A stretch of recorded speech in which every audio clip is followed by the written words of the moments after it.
Perusahaan jasa profesional PricewaterhouseCoopers ataupun PwC merilis survei dalam laporan berjudul The Long View, How Will the Global Economic Order Change by 2050? Dan tak tanggung-tanggung, ekonomi Indonesia diprediksi melesat dari peringkat ataupun juga masuk menjadi 5 besar peringkat dunia, mengalahkan negara maju seperti Jepang, Jerman, dan Inggris. Indonesia menuju raja ekonomi global. Saya ulas sebelengkap untuk Anda pada sore hari ini. Kita lihat bersama bagaimana posisi Indonesia sesungguhnya. Kalau kita jadi raja, saya nggak kebayang, asik banget ya. Jadi kita salah satu yang punya bargaining position tinggi. Ini adalah para penggenggam ekonomi dunia versi PricewaterhouseCoopers. Dan kita lihat untuk PwC ini adalah posisi kita tahun 2016, kemudian ini adalah tahun 2050. Saya ajak Anda bersama langsung saja ke Indonesia. Indonesia pada tahun 2016 kita berada pada posisi ke-8. Apa saja sebenarnya dasar perhitungan ataupun juga pengukuran dari PwC ini? Hanya 2 saja. Yang pertama adalah PDB ataupun produk domestik bruto. Terakhir, rilis data BPS menunjukkan produk domestik bruto Indonesia sepanjang tahun 2016 itu berada di sekitar 12.000 triliun rupiah, dan angka tersebut menjadi salah satu perhitungan utama. Selanjutnya adalah purchasing power parity. Jadi purchasing power parity itu dalam ekonomi itu digunakan untuk menghitung bagaimana sebuah mata uang bisa melakukan pembelian di dalam perdagangan internasional. Biasanya perdagangan internasional akan membelinya dalam dolar ya. Nah, jadi 2 orientasi perhitungan inilah kemampuan rupiah untuk membeli produk-produk di dunia internasional, kemudian juga kemampuan produk domestik bruto. Itulah yang menjadi perhitungan sehingga posisi Indonesia dengan 2 barometer tadi berada pada posisi ke-8. Posisi pertama saat ini adalah Tiongkok dengan 2 indikator tadi. Posisi kedua Amerika Serikat, India ketiga, Jepang, Jerman, Rusia, dan Brasil. Tapi yang melegakan dan buat kita jadi GR adalah PwC menyebutkan bahwa kita akan masuk posisi ke-4 di tahun 2050. Anda lihat kita hanya 1 peringkat saja di bawah Amerika Serikat. Dan bila kita melihat karakteristik negara-negara ini, Tiongkok, India, Amerika Serikat, dan Indonesia adalah negara-negara dengan jumlah populasi besar ataupun terbesar di dunia. Jadi kita, saya, Anda, kita semua dengan 250 juta jiwa penduduk Indonesia lebih bahkan ya. Dan 2050 pasti juga akan makin bertambah. Dan jangan lupa ada bonus demografi segmen menengah. Jadi segmen menengah itu adalah segmen yang memiliki pendapatan, tingkat edukasi yang lebih baik, pendapatan lebih baik. Segmen menengah biasanya kita bilang. Itu loh yang suka nongkrong di ngopi-ngopi gitu, ada uangnya sih udah dipertimbangkan tapi lifestyle agak tinggi gitu ya. Biasanya itu beberapa ciri khas segmen menengah. Dan populasi itu ternyata menguntungkan. Kenapa? Karena orang akan belanja. Dengan orang belanja akan ada perputaran uang. Dan itu diperhitungkan menjadi salah satu faktor penentunya. Dan ternyata kita lebih baik dibandingkan Jepang misalnya. Kemudian kita lebih baik juga dibandingkan Jerman misalnya. Termasuk juga Inggris. Jadi negara-negara maju tersebut tampaknya akan mengalami stagnansi ekonomi. Pertumbuhan ekonomi mereka memang tampaknya sudah berada dalam level mature ataupun sudah sangat matang ya. Nah, negara kita ini kan sedang ingin berlomba nih, sedang tancap gas, sedang ingin memacu terus ekonomi kita.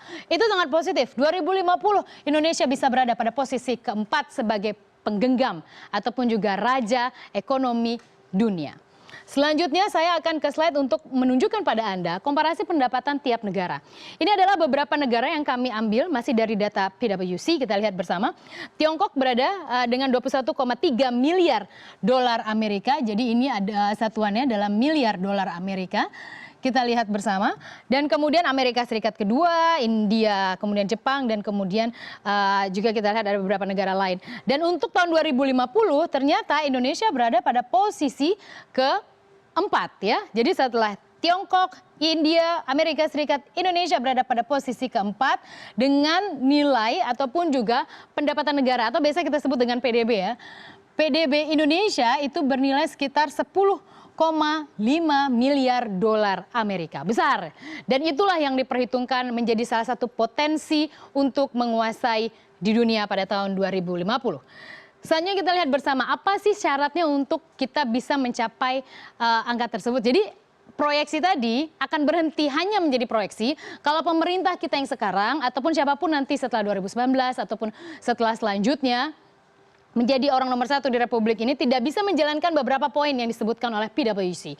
Yang pertama adalah bank sentral harus kredibel dan independen dalam menentukan suku bunga acuan yang saat ini menggunakan BI 7 days reverse repo rate itu harus kredibel dan independen. Gubernur Bank Sentral tidak boleh terkontaminasi dengan kegiatan tokoh politik apapun.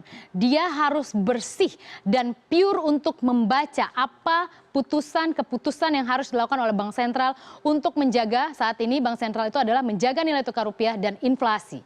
Jadi instrumen-instrumen apa yang akan dilakukan untuk menjaga kondisi makroekonomi Indonesia. Dan hal tersebut menjadi syarat pertama. Yang kedua adalah perlindungan hak intelektual. Kita, Indonesia, terkenal sebagai negara yang sangat kreatif. Tapi kita suka alpa untuk mendaftarkan hak intelektual kita ke lembaga yang memang sudah mencatatkan hal tersebut. Batik misalnya sudah kita ciptakan. Saat ini kita sedang berusaha untuk tenun ya. Jadi tenun itu tampaknya akan menjadi salah satu juga warisan yang sama halnya seperti batik ya. Tenun itu ternyata berbeda ya. Dan hal-hal seperti ini harus diperjuangkan oleh negara kita. Kenapa? Karena ini menjadi salah satu juga barometer kemampuan kita untuk mempertahankan nilai-nilai ekonomi produk Indonesia. Selanjutnya adalah regulasi lingkungan hidup yang harus efektif. Kemudian kita lihat rezim pajaknya juga harus efisien dan adil. Jadi nggak boleh apa-apa dipajakin tanpa ada alasan yang jelas. Atau apa-apa digampangin pajaknya, itu juga nggak boleh. Selanjutnya adalah kepercayaan pasar yang tinggi harus tetap terjaga tentunya dengan menjaga fundamental ekonomi Indonesia. Selanjutnya, selain kita berada pada posisi yang baik ya, proyeksinya kita posisi keempat tahun 2050, ekonomi terbesar di dunia, tapi ternyata kita memiliki salah satu PR yaitu kesenjangan sosial. Beberapa hari terakhir kita suka mendengar Presiden Jokowi ingin sebuah pembangunan ekonomi berkeadilan yang merata ya. Itu kata-kata kuncinya. Mengapa? Karena memang sulit banget gitu. Untuk negara besar seperti kita dengan bentuk wilayah yang tersebar negara perbatasan, wilayah perbatasan negara, kemudian juga kota-kota terpencil, itu tuh ternyata nggak mudah untuk membuat pemerataan ekonomi. Sulit memang.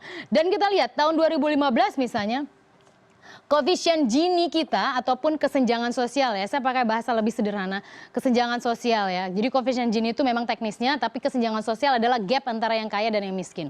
Meskipun ekonomi kita maju, tapi ternyata kita lihat bersama di tahun 1980 misalnya, kita masih berada di hampir mendekati 0,4-an, tapi tahun 2015 kita naik menjadi hampir 0,5.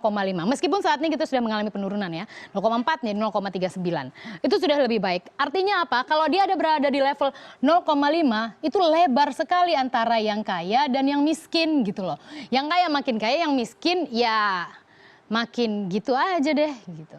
Harusnya enggak. Pertumbuhan ekonomi 5% misalnya secara kualitas harus dirasakan tidak hanya untuk para orang kaya yang bisnisnya makin dapat cuan, tapi juga harus dirasakan oleh masyarakat yang saat ini misalnya ingin sekolahin anaknya, ingin mendapatkan bantuan kesehatan gitu. Jadi itu harus diputar oleh pemerintah. Pemerintah harus punya sebuah kebijakan sehingga semua itu paling tidak relatif merata.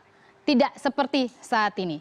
Untuk itu tidak ada yang tidak mungkin Indonesia menjadi raja ekonomi dunia keempat terbesar di tahun 2050.